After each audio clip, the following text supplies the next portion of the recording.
Surya mijil saking grahing ukir mlampah alon-alon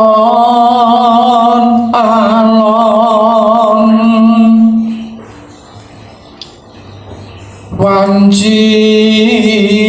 enjing ning wetan dununge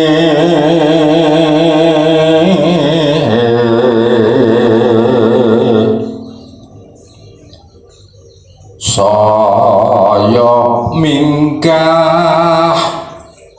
nol ya mandhap rindhe kantun mingit-mingit sigra surya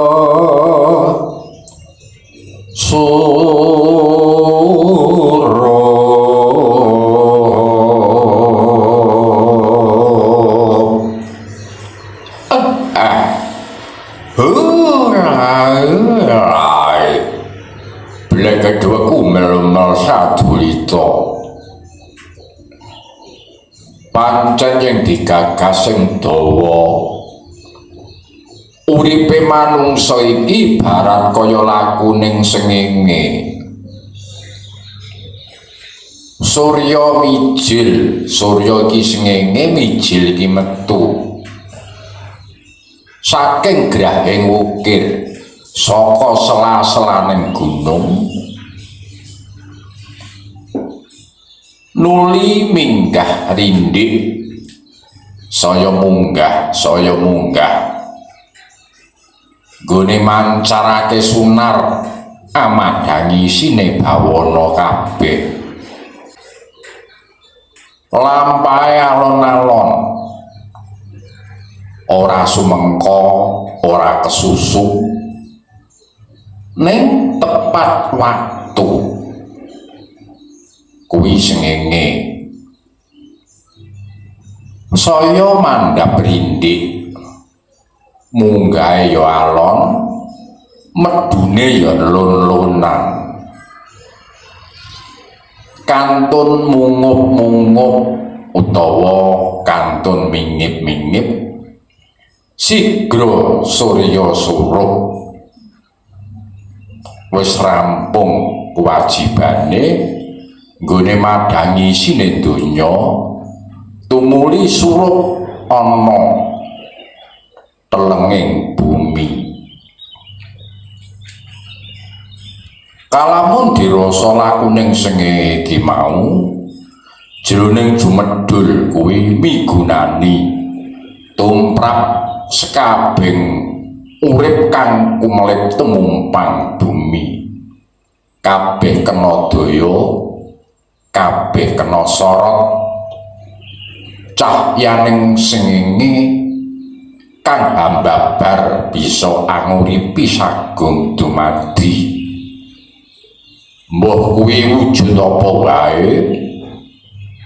tetukulan beribran gegermetan